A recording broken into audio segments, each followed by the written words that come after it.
ವರವನ್ನು ಕೊಡುವಂತಹ ವರಮಹಾಲಕ್ಷ್ಮಿ ಹಬ್ಬ ಇನ್ನೇನು ಹತ್ರಕ್ಕೆ ಬಂದೇ ಬಿಡ್ತು.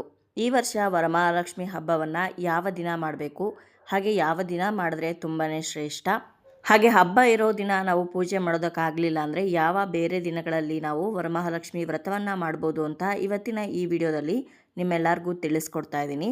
ಹಾಗಾದರೆ ಇನ್ನಾಗ ತಡ ಬನ್ನಿ ಈ ವಿಡಿಯೋನ ಶುರು ಮಾಡೋಣ. ನಮಸ್ಕಾರ ಸ್ನೇಹಿತರೆ, ಶ್ರೀಕೃಷ್ಣ ಕ್ರಿಯೇಷನ್ಸ್ಗೆ ನಿಮ್ಮೆಲ್ಲರಿಗೂ ಸ್ವಾಗತ. ಈ ಸಲ ವರಮಹಾಲಕ್ಷ್ಮಿ ಹಬ್ಬ ಕೆಲವೊಂದು ಕ್ಯಾಲೆಂಡರ್ಗಳಲ್ಲಿ ಒಂದು ಡೇಟ್ ತೋರಿಸಿದರೆ ಇನ್ನೊಂದು ಕ್ಯಾಲೆಂಡರಲ್ಲಿ ಮತ್ತೊಂದು ಡೇಟ್ ತೋರಿಸಿದೆ. ಅದೇ ರೀತಿ ಗೂಗಲಲ್ಲೂ ಕೂಡ ಒಂದು ಕಡೆ ಒಂದು ಡೇಟ್ ತೋರಿಸಿದರೆ ಮತ್ತೊಂದು ಕಡೆ ಇನ್ನೊಂದು ಡೇಟನ್ನು ತೋರಿಸ್ತಾ ಇದ್ದಾರೆ. ಯಾವ ದಿನ ನಾವು ಹಬ್ಬವನ್ನು ಮಾಡಬೇಕು ಅಂತ ತುಂಬ ಗೊಂದಲವನ್ನು ಕೆಲವೊಬ್ಬರು ಇಟ್ಕೊಂಡಿದ್ದೀರಾ. ಆ ಎಲ್ಲ ಗೊಂದಲಗಳಿಗೆ ಇವತ್ತಿನ ಈ ವಿಡಿಯೋದಲ್ಲಿ ಉತ್ತರವನ್ನು ತಿಳಿಸ್ಕೊಡ್ತಾ ಇದ್ದೀನಿ. ಶಾಸ್ತ್ರದ ಪ್ರಕಾರ ನಾವು ನೋಡೋದಾದರೆ ಯಾವ ದಿನ ವರಮಹಾಲಕ್ಷ್ಮಿ ಪೂಜೆ ಮಾಡಿದ್ರೆ ತುಂಬಾ ಶ್ರೇಷ್ಠ ಅನ್ನೋದನ್ನು ಕೂಡ ಇವತ್ತಿನ ಈ ವಿಡಿಯೋದಲ್ಲಿ ತಿಳ್ಕೊಳ್ಳೋಣ. ಹಾಗಿದ್ರೆ ಇನ್ನಾಗ ತಡ ಬನ್ನಿ ವಿಡಿಯೋನ ಶುರು ಮಾಡೋಣ. ನೋಡಿ, ವರಮಹಾಲಕ್ಷ್ಮಿ ಹಬ್ಬವನ್ನು ಪ್ರತಿ ವರ್ಷ ಶ್ರಾವಣ ಮಾಸದ 2ನೇ ಶುಕ್ರವಾರ ನಾವು ಆಚರಣೆ ಮಾಡ್ತಾ ಬರ್ತೀವಿ. ಅದರಲ್ಲೂ ಶಾಸ್ತ್ರದಲ್ಲಿ ಹೇಳಿರೋ ಹಾಗೆ ಶ್ರಾವಣ ಮಾಸದ 2ನೇ ಶುಕ್ರವಾರ ಹುಣ್ಣಿಮೆಗಿಂತ ಮುಂಚೆ ಬರುವಂಥ ಶುಕ್ರವಾರ ಅಂತ ಕರೆಕ್ಟಾಗಿ ತಿಳಿಸಿದ್ದಾರೆ. ಹಾಗಾಗಿ ನಾವು ಹುಣ್ಣಿಮೆಗಿಂತ ಮೊದಲು ಬರುವಂಥ ಶುಕ್ರವಾರದ ದಿವಸ ನಾವು ವರಮಹಾಲಕ್ಷ್ಮಿ ಪೂಜೆ ಮಾಡಿದ್ರೆ ಬಹಳನೇ ಶ್ರೇಷ್ಠ ಅಂತ ಹೇಳ್ತಾರೆ. ಇನ್ನು ಕೆಲವೊಬ್ಬರಿಗೆ ಕೆಲವೊಂದು ಕಾರಣಗಳಿಂದ ಹಬ್ಬ ಇರೋ ದಿನವೇ ಪೂಜೆ ಮಾಡೋದಕ್ಕಾಗಲ್ಲ. ಅಂಥವರು ಶ್ರಾವಣ ಮಾಸದ ಬೇರೆ ಯಾವುದೇ ಶುಕ್ರವಾರದಲ್ಲಿ ಮಾಡಿದ್ರೂ ಕೂಡ ನಡೆಯುತ್ತೆ. ಆದರೆ ವಿಧಿ ಪ್ರಕಾರವಾಗಿ ನಾವು ವರಮಹಾಲಕ್ಷ್ಮಿ ಹಬ್ಬದ ದಿವಸನೇ ಪೂಜೆ ಮಾಡಬೇಕು ಅಂದ್ಕೊಂಡ್ರವ್ರಿಗೆ ಇವತ್ತು ಯಾವ ಡೇಟಲ್ಲಿ ಪೂಜೆ ಮಾಡಬೇಕು ಅನ್ನೋದನ್ನು ಕೂಡ ತಿಳಿಸ್ಕೊಡ್ತೀನಿ. ಮೊದಲಿಗೆ ಈ ವರ್ಷ ಗೊಂದಲ ಇರೋವಂಥ ಡೇಟ್ಗಳು ಯಾವುದ್ಯಾವುದು ಅಂತ ತಿಳ್ಕೊಳ್ಳೋಣ. ಅನಂತರ ಯಾವ ದಿನ ನಾವು ಪೂಜೆ ಮಾಡಿದ್ರೆ ಶ್ರೇಷ್ಠ ಅನ್ನೋದನ್ನು ತಿಳಿಸ್ಕೊಡ್ತೀನಿ.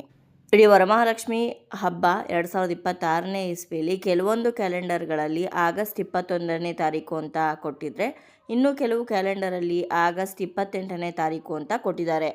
ಹಾಗಿದ್ರೆ ನಾವು ಆಗಸ್ಟ್ 21ನೇ ತಾರೀಕು ಆಚರಣೆ ಮಾಡಬೇಕಾ, ಆಗಸ್ಟ್ 28ನೇ ತಾರೀಕು ಆಚರಣೆ ಮಾಡಬೇಕಾ ಅಂತ ತುಂಬ ಜನರ ಗೊಂದಲ. ನಾವು ಯಾವ ದಿನ ಆಚರಣೆ ಮಾಡಬೇಕು ಅಂತ ತಿಳ್ಕೊಳ್ಳೋದಕ್ಕಿಂತ ಮುಂಚೆ ಅಮಾವಾಸ್ಯೆ ಹಾಗೆ ಹುಣ್ಣಿಮೆ ಯಾವ ಯಾವ ದಿನ ಬಂದಿದೆ ಅಂತ ಅನ್ನೋದನ್ನು ತಿಳ್ಕೊಬೇಕಾಗತ್ತೆ. ಹಾಗಾಗಿ ಶ್ರಾವಣ ಅಮಾವಾಸ್ಯೆ ಅಥವಾ ಭೀಮನ ಅಮಾವಾಸ್ಯೆ ಈ ವರ್ಷ ಆಗಸ್ಟ್ 12ನೇ ತಾರೀಕು ಬುಧವಾರದ ದಿವಸ ಬಂದಿದೆ. ಆಗಸ್ಟ್ 12ನೇ ತಾರೀಕು ಅಮಾವಾಸ್ಯೆ ಇರೋದ್ರಿಂದ ಶ್ರಾವಣ ಆರಂಭವಾಗುವಂಥದ್ದು ಆಗಸ್ಟ್ 13ನೇ ತಾರೀಕು ಗುರುವಾರದ ದಿವಸದಿಂದ. ಇನ್ನು ಇಲ್ಲಿ ನೀವು ಸರಿಯಾಗಿ ನೋಡಿದ್ರೆ ಆಗಸ್ಟ್ 12ನೇ ತಾರೀಕು ಅಮಾವಾಸ್ಯೆ ಇದೆ, ಆಗಸ್ಟ್ 13ನೇ ತಾರೀಕು ಶ್ರಾವಣ ಆರಂಭವಾಗತ್ತೆ. ಇನ್ನು ಮೊದಲನೇ ಶ್ರಾವಣ ಶುಕ್ರವಾರ ಆಗಸ್ಟ್ 14ನೇ ತಾರೀಕು ಬಂದಿರುತ್ತೆ. ಇನ್ನು ಶ್ರಾವಣ ಮಾಸದಲ್ಲಿ ಬರುವಂಥ ಹುಣ್ಣಿಮೆಯನ್ನು ನಾವು ನೋಡೋದಾದರೆ, ಅಂದರೆ ಹುಣ್ಣಿಮೆ ಅಂತಂದರೆ ಇದನ್ನು ರಕ್ಷಾಬಂಧನ ಅಂತ ಕೂಡ ಕರೀತಾರೆ. ಶ್ರಾವಣ ಮಾಸದ ಪೌರ್ಣಮಿ ಬಂದು ಆಗಸ್ಟ್ 27ನೇ ತಾರೀಕು ಗುರುವಾರದ ದಿವಸ ಬಂದಿದೆ. ಅಂದರೆ ಶ್ರಾವಣ ಮಾಸದ 3ನೇ ಶುಕ್ರವಾರಕ್ಕೂ ಒಂದಿನ ಮುಂಚೆ ನಮಗೆ ಹುಣ್ಣಿಮೆ ಬಂದಿದೆ. ಆದರೆ ನಾವು ಶಾಸ್ತ್ರದ ಪ್ರಕಾರ ನೋಡೋದಾದರೆ ಶ್ರಾವಣ ಮಾಸದ 2ನೇ ಶುಕ್ರವಾರ ಹಾಗೆ ಹುಣ್ಣಿಮೆಗೂ ಮುಂಚೆ ಬರುವಂಥ ಶುಕ್ರವಾರದ ದಿವಸ ವರಮಹಾಲಕ್ಷ್ಮಿ ವ್ರತವನ್ನು ಮಾಡಬೇಕಾಗಿರೋದ್ರಿಂದ ಶ್ರಾವಣ ಮಾಸದ 2ನೇ ಶುಕ್ರವಾರ ಬಂದಿರೋದು ಆಗಸ್ಟ್ 21ನೇ ತಾರೀಕು. ಹಾಗಾಗಿ ಈ ವರ್ಷ ವರಮಹಾಲಕ್ಷ್ಮಿ ವ್ರತವನ್ನು ಶಾಸ್ತ್ರದ ಪ್ರಕಾರವಾಗಿ ನೀವು ಮಾಡೋದಾದರೆ ಆಗಸ್ಟ್ 21ನೇ ತಾರೀಕು ಶುಕ್ರವಾರದ ದಿವಸನೇ ಮಾಡಿದ್ರೆ ಬಹಳನೇ ಶ್ರೇಷ್ಠ. ಅಕಸ್ಮಾತಾಗಿ ನಿಮ್ಗೆ ಅವತ್ತಿನ ದಿವಸ ಅಂದರೆ ಆಗಸ್ಟ್ 21ನೇ ತಾರೀಕು ಶುಕ್ರವಾರದ ದಿವಸ ಪೂಜೆ ಮಾಡೋದಕ್ಕಾಗಲಿಲ್ಲ ಅಂತಂದರೆ ಖಂಡಿತವಾಗ್ಲೂ ಆಗಸ್ಟ್ 28ನೇ ತಾರೀಕು ಶುಕ್ರವಾರದ ದಿವಸ ನೀವು ಪೂಜೆಯನ್ನು ಮಾಡ್ಬೋದು. ಅವತ್ತಿನ ದಿವಸನೂ ಮಾಡೋದಕ್ಕಾಗಲಿಲ್ಲ ಅಂದರೆ ನೆಕ್ಸ್ಟ್ ಶುಕ್ರವಾರ ಕೂಡ ನೀವು ಪೂಜೆಯನ್ನು ಮಾಡ್ಬೋದು.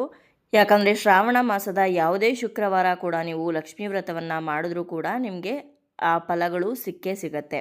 ಹಾಗಾಗಿ ಯಾವುದೇ ಗೊಂದಲವನ್ನು ಇಟ್ಕೊಳ್ಳದೆ ಈ ವರ್ಷ ವರಮಹಾಲಕ್ಷ್ಮಿ ವ್ರತವನ್ನು ಆಗಸ್ಟ್ 21ನೇ ತಾರೀಕು ಮಾಡಿ, 21ನೇ ತಾರೀಕು ಮಾಡೋದಕ್ಕಾಗದಿಲ್ಲದೆ ಇರೋರು ಆಗಸ್ಟ್ 28ನೇ ತಾರೀಕು ಕೂಡ ಮಾಡ್ಬೋದು.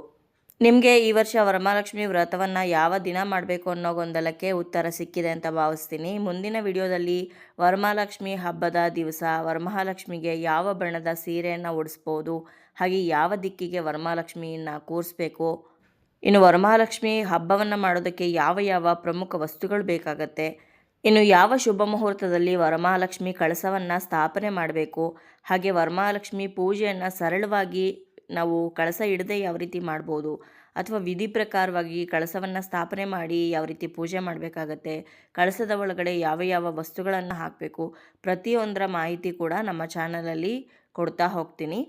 ಹಾಗಾಗಿ ನೀವೇನಾದರೂ ಹೊಸದಾಗಿ ನನ್ನ ಚಾನಲ್ನ ನೋಡ್ತಾ ಇದ್ದರೆ ದಯವಿಟ್ಟು ಸಬ್ಸ್ಕ್ರೈಬ್ ಮಾಡ್ಕೊಳ್ಳಿ. ಹಾಗೆ ಪಕ್ಕದಲ್ಲಿ ಕಾಣಿಸೋವಂಥ ಬೆಲ್ಲೈಕನ್ನ ಮರಿದೆ ಕ್ಲಿಕ್ ಮಾಡಿ. ನೀವು ಆ ರೀತಿ ಬೆಲ್ಲೈಕನ್ ಕ್ಲಿಕ್ ಮಾಡೋದ್ರಿಂದ ನಾನು ವಿಡಿಯೋ ಹಾಕಿದ ತಕ್ಷಣ ನಿಮಗೆ ನೋಟಿಫಿಕೇಷನ್ ಸಿಗುತ್ತೆ. ಸೊ ನೋಡಿದ್ರಲ್ವ ಸ್ನೇಹಿತರೆ, ಇವತ್ತಿನ ಈ ವಿಡಿಯೋದಲ್ಲಿ ಈ ವರ್ಷ ವರಮಹಾಲಕ್ಷ್ಮಿ ವ್ರತವನ್ನು ಯಾವ ದಿನ ಮಾಡಿದ್ರೆ ಶ್ರೇಷ್ಠ ಅನ್ನೋದನ್ನು ತಿಳಿಸ್ಕೊಟ್ಟಿದ್ದೀನಿ. ವಿಡಿಯೋ ನಿಮ್ಮೆಲ್ಲರಿಗೂ ಇಷ್ಟ ಆಗಿರ್ಬೋದು ಅಂತ ಭಾವಿಸ್ತೀನಿ. ಇಷ್ಟ ಆಗಿದ್ರೆ ಲೈಕ್ ಮಾಡಿ, ಬೇರೆಯವ್ರಿಗೂ ಕೂಡ ಶೇರ್ ಮಾಡಿ, ಹಾಗೆ ನಿಮ್ಮ ಅನಿಸಿಕೆ ಅಭಿಪ್ರಾಯವನ್ನು ಕಮೆಂಟ್ ಮೂಲಕ ಬರೆದು ತಿಳಿಸಿ. ಮತ್ತೊಂದು ಉಪಯುಕ್ತ ಪೂಜಾ ಮಾಹಿತಿಯೊಂದಿಗೆ ಭೇಟಿ ಆಗ್ತೀನಿ. ಅಲ್ಲಿಯವರೆಗೂ ಧನ್ಯವಾದಗಳು. ಲೋಕ ಸಮಸ್ತ ಸುಖಿನೋ ಭವಂತು.